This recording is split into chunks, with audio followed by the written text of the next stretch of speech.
Құрметті тыңдармандар, бүгін біз сіздермен тұтыну бағалар индексін қарастырамыз.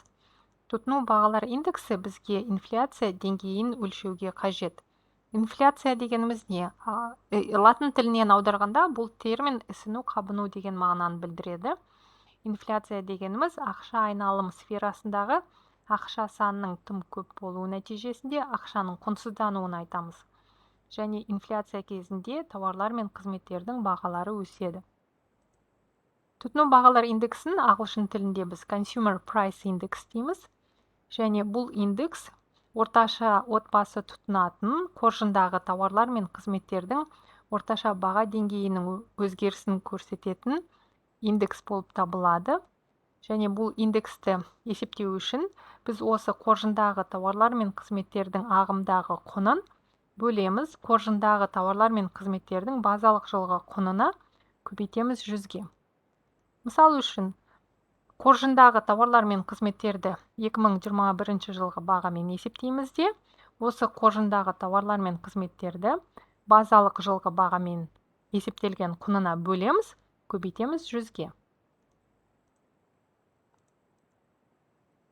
Тұтыну бағалары индексін есептеу кезеңдеріне келетін болсақ, бірінші кезеңде біз осы қоржын құрамына кіретін тауарлар мен қызметтер түрін анықтап алуымыз қажет, және осы тауарлар мен қызметтердің үлесін анықтап алуымыз керек. Осы индексті есептеуді біз қарапайым жолмен түсіндіру үшін, біздің қоржынға тек қана екі түрлі тауар кіреді деген болжал жасаймыз. Ол сүт және нан. Сүттің көлемі 4 литр, нанның көлемі 2 дана. Екінші кезеңде біз осы тауарлар мен қызметтердің бағасын белгілейміз. Алдарыңыздағы кестеде 3 жылдағы сүттің бағасы және нанның бағасы берілген.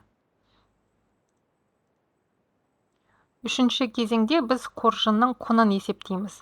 Алдарыңыздағы сол жақтағы кестеде жаңағы осы қоржынға кіретін тауарлар мен қызметтердің бағасы берілген.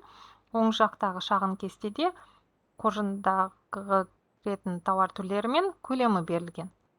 Енді 18 жылғы қоржын құнын есептеу үшін 4 литр сүтті көбейтеміз бағасына, қосамыз 2 дана нан көбейтілген 75 теңге бағасына.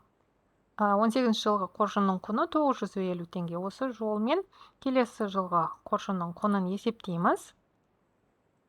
2019 жылғы қоржынның құны 1200 теңге. Және де 20 жылғы қоржынның құнын есептейміз. Қоржынның құрамына кіретін тауарларды біз 20 жылғы бағамен есептесек, бұл жылғы қоржынның құны 1440 теңге болады. Енді тұтыну бағалар индексін есептеу үшін қоржындағы тауарлар мен қызметтердің ағымдағы құнын бөлеміз қоржындағы тауарлар мен қызметтердің базалық жылғы құнына. Біздің мысалымызда 2018 жыл базалық жыл болып табылады. 2018 жылдағы тұтыну бағалар индексі 100-ге тең болады. Себебі біз 950 теңгені бөлеміз осы жылғы қоржын құнына, 950 теңгеге көбейтеміз 100-ге, бұл 100 деген мәнді береді.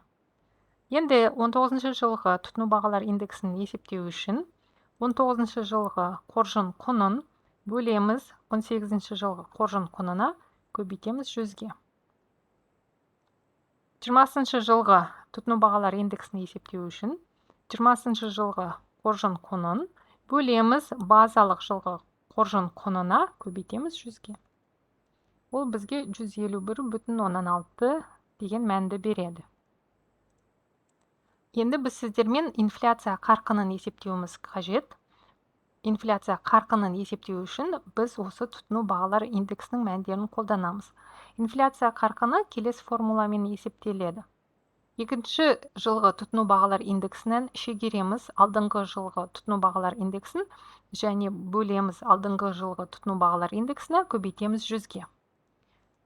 2018 жылғы инфляция қарқынын есептей алмаймыз, себебі ол үшін бізге 2017 жылғы мәліметтер қажет.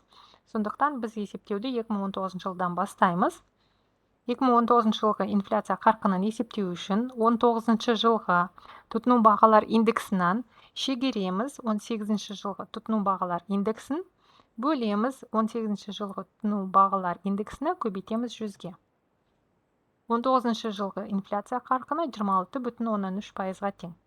20 жылғы инфляция қарқынын есептеу үшін 20 жылғы тұтыну бағалар индексінен шегереміз 19 жылғы тұтыну бағалар индексін, бөлеміз 19 жылғы тұтыну бағалар индексіні, көбейтеміз 100-ге. 20 жылғы инфляция қарқыны 20%-ды құрайды. Назарларыңызға рахмет.